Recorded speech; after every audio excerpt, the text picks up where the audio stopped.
Hi there, and welcome back to the Author's Edge. I'm your host, Allison Lane. I was almost going to say I'm your podcast, but you know what I am. I am your host, Allison Lane. I am your chaperone through this publishing maze, this journey, whatever it is, a puzzle. And I know that it seems complicated, but it's only complicated because you haven't learned about it yet. That's how I felt about Algebra 2.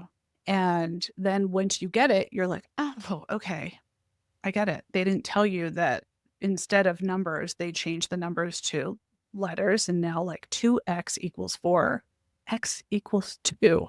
Hello. Now I get it, but they did not explain that. And my literary brain had a breakdown. From that breakdown, when the pressure to show up and be visible online and understand the trends and the algorithms and the nonstop advice, it's really cringy. It's overwhelming. It's painful. And it makes you want to make an iced tea and go sit outside.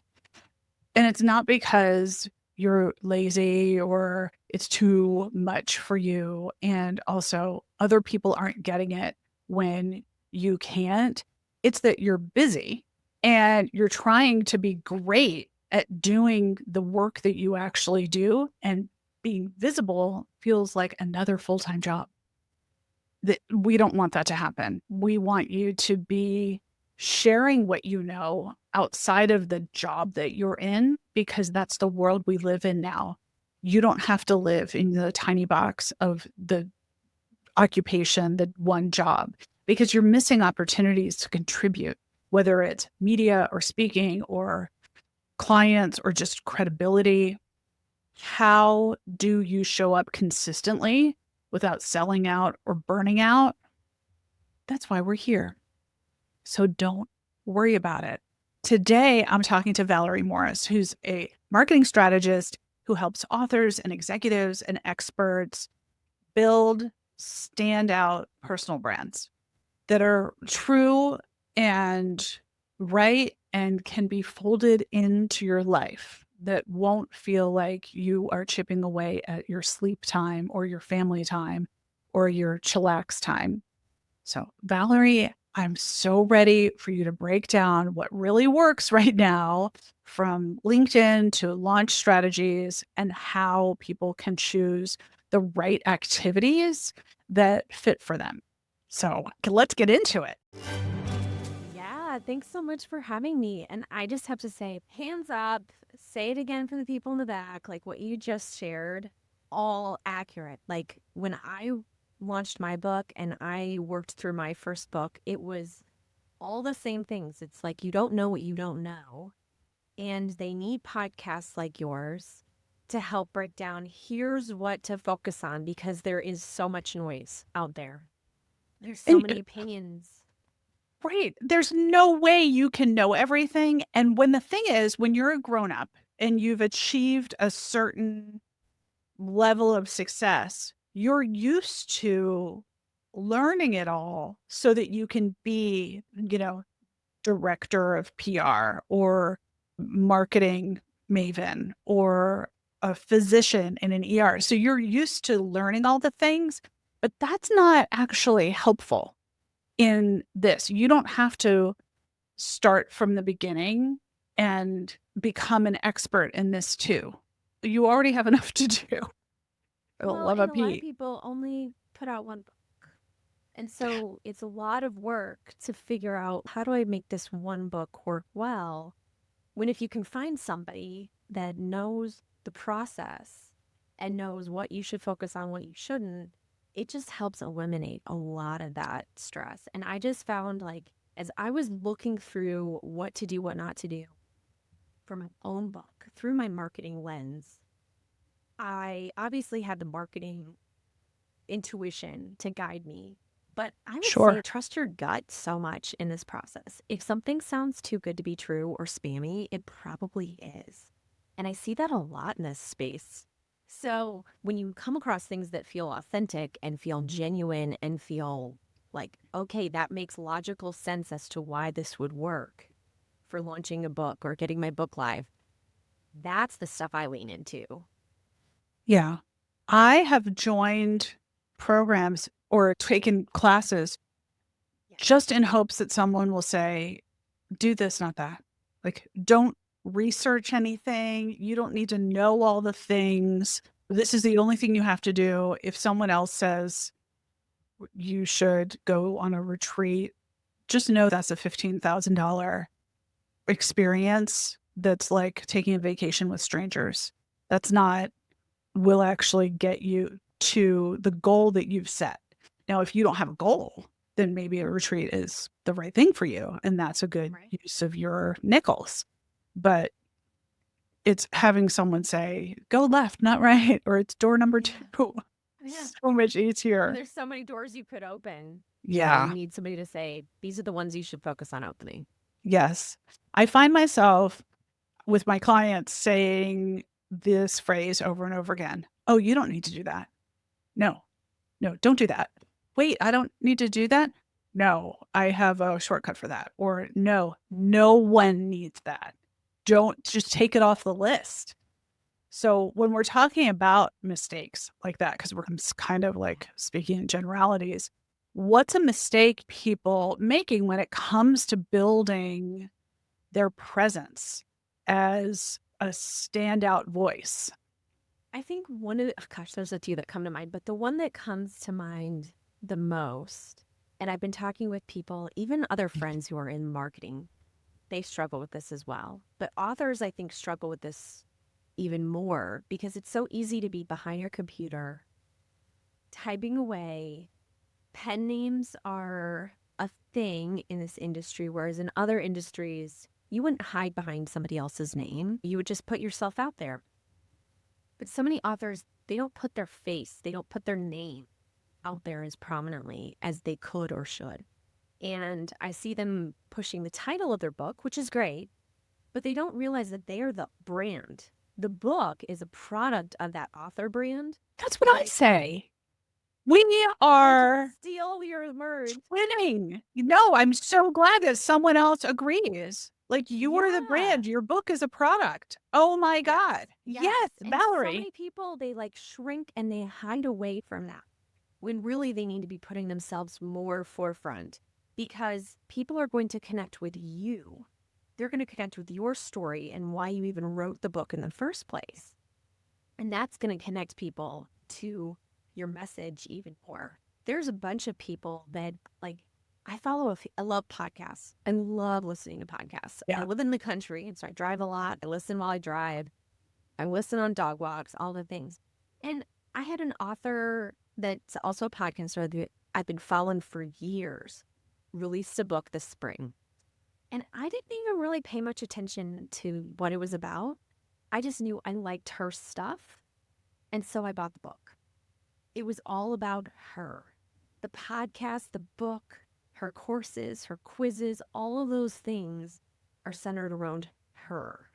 And so, when I talk to authors who, they want somebody to do their social media for them or help them with their email campaigns or help them manage their launch, we can do all of those things.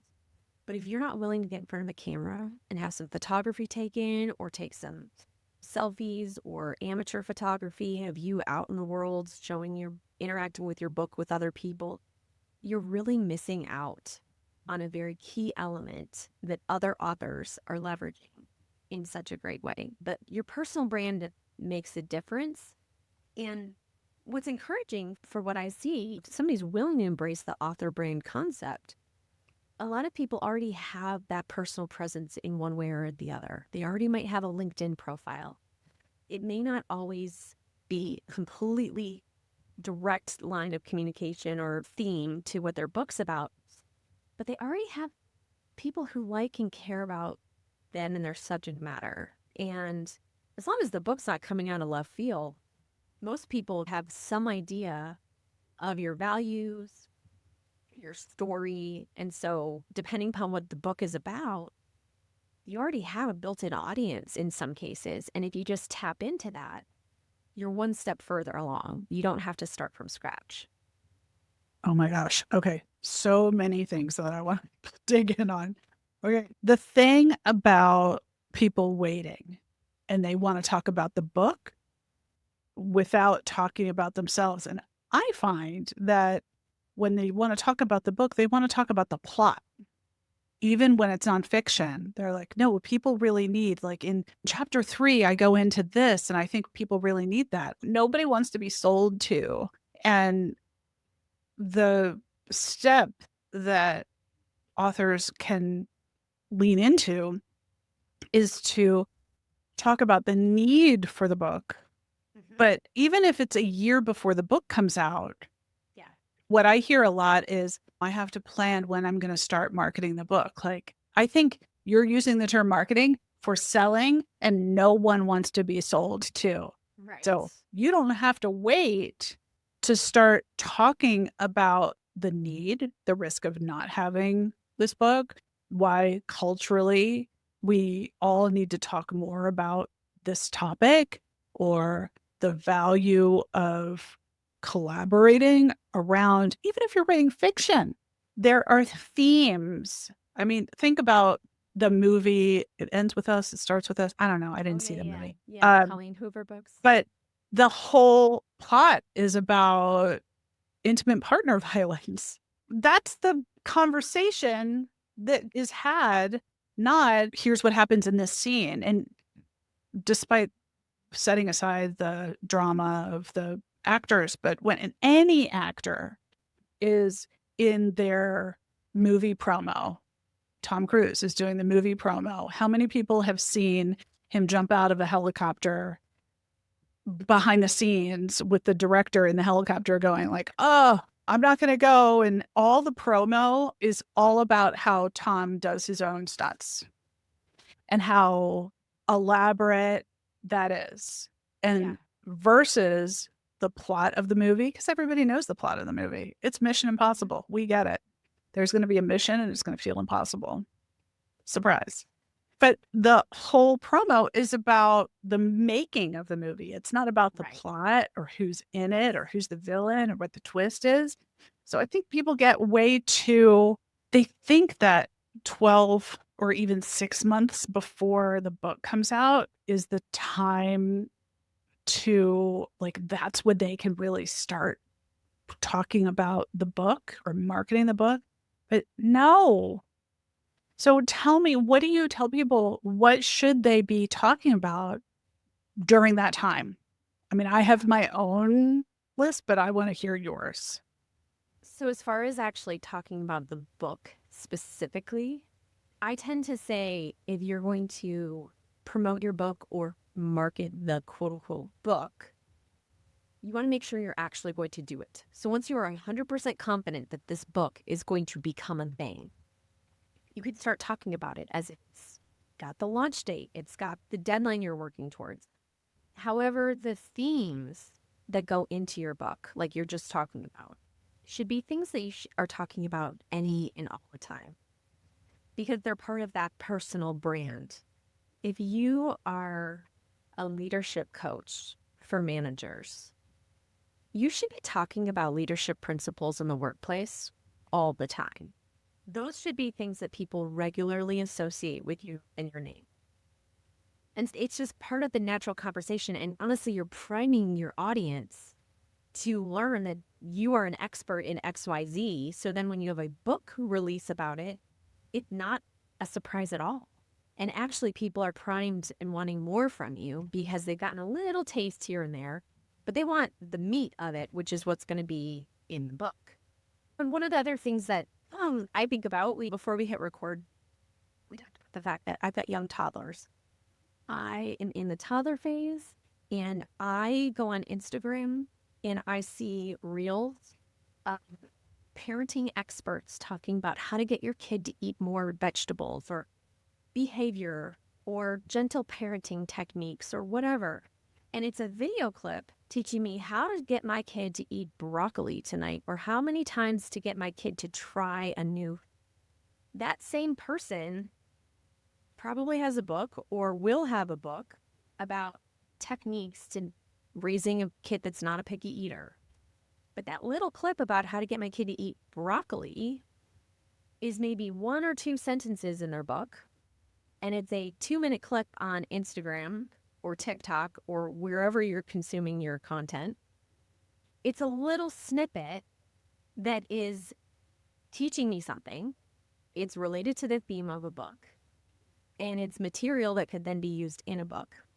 In the marketing space, I've been to many marketing conferences. I started off initially as a marketer. That's really my jam, and that's what I've infused into this book process because I felt like it was a missing piece in the conversation for a lot of people. But I'd go to these marketing conferences and people are trying to figure out, like, what do I talk about on social media? What do I put in my email newsletters? What do I put on my website? What do I blog about? What do I make videos about? And I've listened to many talks about this, but essentially the concept is that if you're writing a book or if you've written a book, you have almost unlimited ideas of what you could create social media content for, or blog post content, or video content.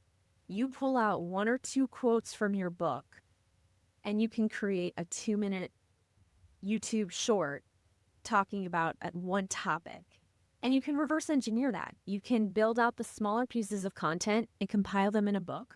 Or you already have a book, break it apart. It's a really resourceful tool when it comes to kind of building your awareness and your just that know and trust factor around you being an expert in a certain subject matter. Absolutely. So a book is, say, 50,000 words. There are probably at least 2 facts or 2 quotes or 2 pieces per chapter that you can just pull out. And I hate to say just, but you can pull out, make social tiles, use Canva, it's free. And there you go.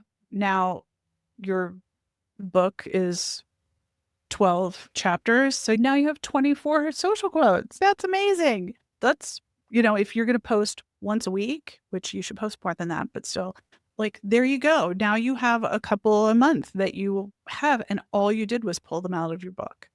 Yeah. Plus all the photos of you working on your book, your messy desk, your favorite pen. Everybody has a favorite pen. Take them along the journey of what it's like to write a book. I think I see a lot of fiction authors do that really well because, like you were saying, there's a few themes within fiction books that you can talk about in deeper levels, but it's not as much of an educational thing. So it's not like you're going to sit there and explain the broccoli toddler thing necessarily for a fiction book, but you can take them along for the journey of what it's like to write the book, how to get into the character's head. How would this character respond to this thing that just happened to me in real life today? There's so many things that you can do to take people along the journey. And that's what people are really going to connect with. Obviously, you want a good book, and it's going to be, you want it something that they're going to read and enjoy with the finished product. But that journey is part of the process as well. Absolutely. Even when Shadow and Bone came out, do you remember that book? It's like a fantasy. And then Netflix made a limited series about it. The search for the actress, just global.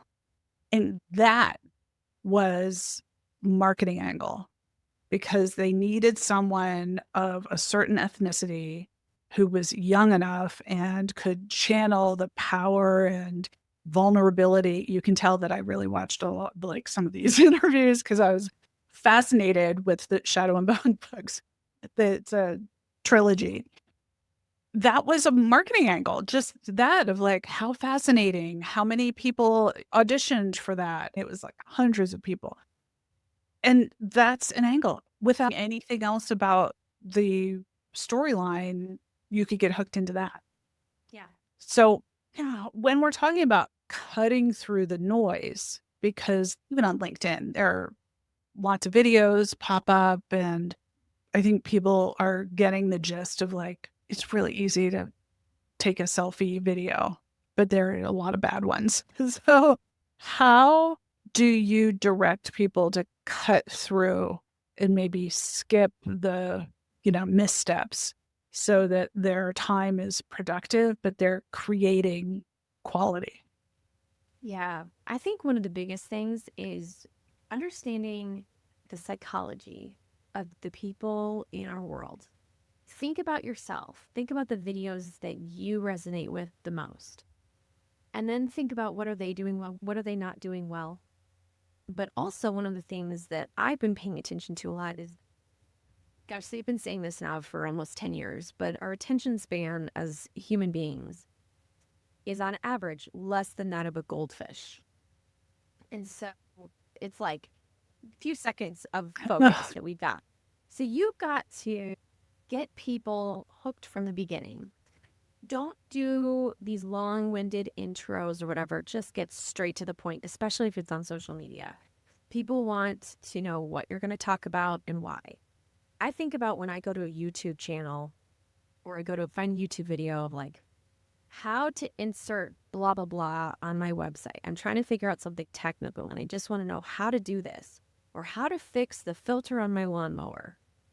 And I get to this video and there's some guy standing next to a lawnmower and he gives this like 1-minute intro of who he is and what he does and who sponsored the video, blah, blah, blah. I'm like, just get to the point. I just want to know I how know to it's fix always this 2 stupid minutes filter. in.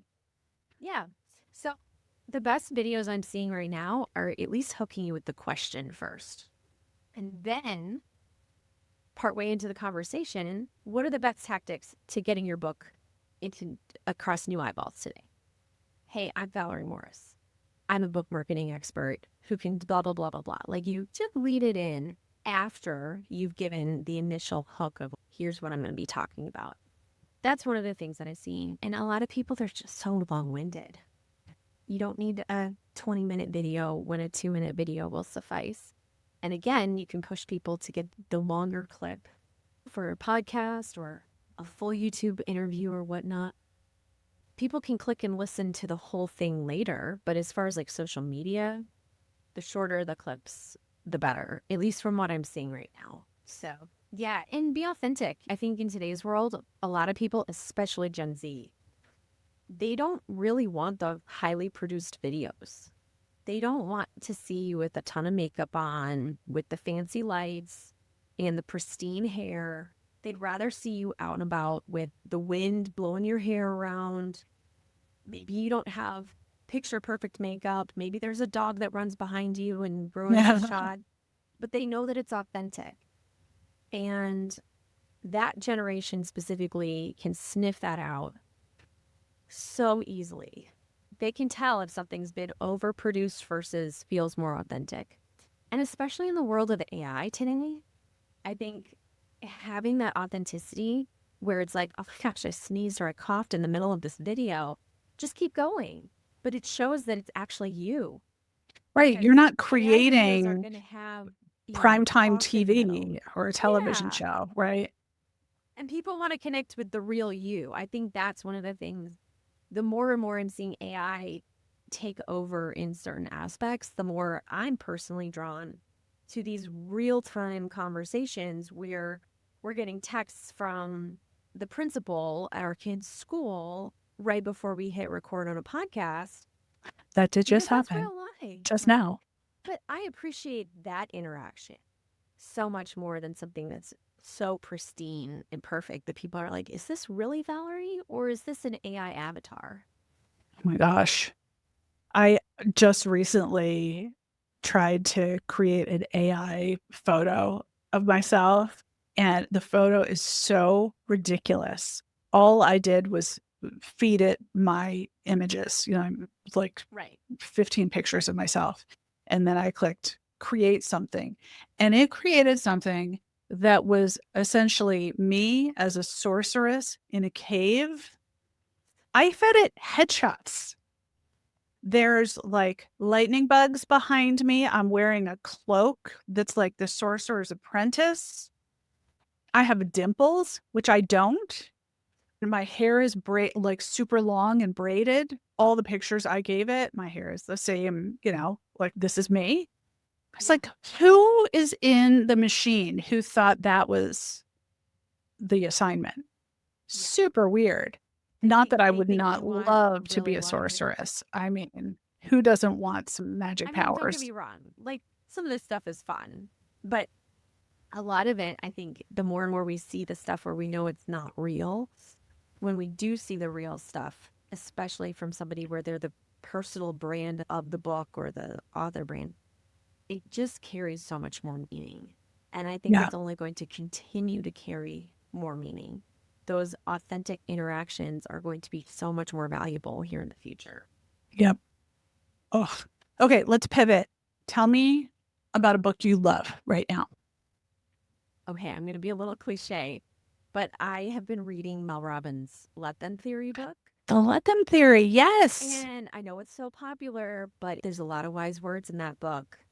And I love the simplicity of just the phrase let them. It's so easy to carry around throughout your day, to just say when things happen, to just let it roll over you and let them. I remember my husband and I had to do IVF in order to have our two kids. And I knew going into the process, like, okay, I'm going to be pumping my body with all these hormones, and I do not know what's going to happen. Am I going to be Jekyll and Hyde? Who knows? And so I had this little post-it on my bathroom mirror that said, remember, just ignore your emotions today.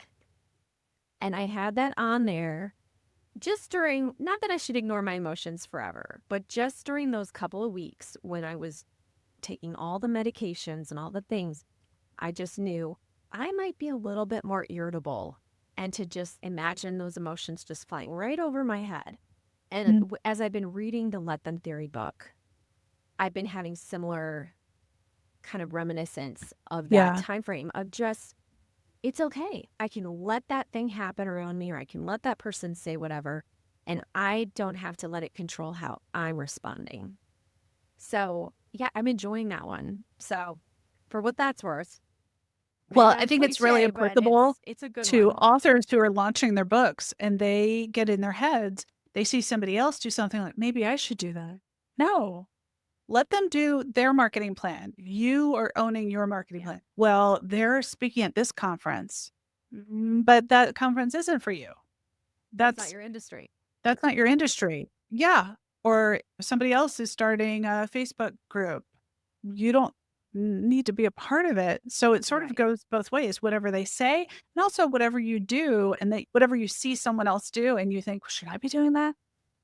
Stick to your knitting, you Well, and know? also, I think it's good wisdom too for authors on the flip side, once your book is out, of if you get bad reviews or reviews that aren't completely stellar, or you come across people that just aren't interested in your book, just let them. It's okay. Your book is not going to be for every single person, and you need to be okay with that reality. And yeah, that's just a reality. Not everyone is going to resonate with every single book. Yeah. So you need to be okay with attracting and repelling the right people who are going to want to read your book versus not. All right. That's a good lesson. So before we call this podcast complete, one thing you want people to do today. Today. I know, today. Day. Tiny steps of action build momentum. So, Yes. what's one tip you want people to do today? Okay, one thing you can do today, and you can do this whether you are about to launch a book or you are in the throes of it, or your book is just an idea right now, you're not really sure when it's coming out, or even if your book has been out for a while or not, go start a spreadsheet. I'm a big fan of spreadsheets, I love them. But go start a spreadsheet and just list out 10 to 20 people who are in your corner for your book. If you haven't written your book yet, but you know what it's going to be about, start thinking through who in your network is on your side or could be a resource. And just put some notes around, hey, they could be a cheerleader for my book, or they might just be a fan. They could help me connect up with local libraries. Put some little notes around how you might be able to leverage that relationship. And just make the list. You don't have to necessarily take action on it today. You might come across some ideas of specific things you could do. But one of the things that I do when I'm working with people on managing their launches is I have them create some initial lists like this, and I tell them you can start this at any point. And honestly, the earlier you start it, the better, because you're going to have people come to mind. Once you're starting to pay attention for these people in your life, you will be out to dinner with a friend and realize, oh, they would be great to add to my list. And they don't have to know that they're on this list. You can leverage the list whenever you're ready to invite people to be on your launch team or to help you out with something. But just create your own little informal CRM management of data, if you will, of who is in your corner to help you as you promote your book. That is so wise. I think people forget that people are around you and in your corner, and you're so vulnerable because you think, I hope people will like this. But then part of you is whispering it, so you're not even telling people. How can they show you they like it or that they support you unless you invite them to? Yeah. I mean, For the when I was love of working on Pete. my book, I realized that I actually had two friends that work full time at my library. They were the ones who got my book into my local library. I didn't even really have to do much. It was very easy for me. And they were able to answer questions for me about how to get into other libraries. Oh, awesome. They aren't entrepreneurs, they aren't authors themselves, but they work at the library. So just think about who you've got in your community. There's more people than you realize who are able to be resources for you. So wise. Valerie, thank you so much. Where can people find you? Yeah. So I am very active over on LinkedIn if you are a LinkedIn person. And then you can also find me and more resources at tinteroauthorsolutions.com. So that's T as in Tom, INTERO, authorsolutions.com. And I'd love to connect. We will put everything in the show notes, where to find you, your book reco, and probably more. Who knows? We'll look at the transcript and pull everything out.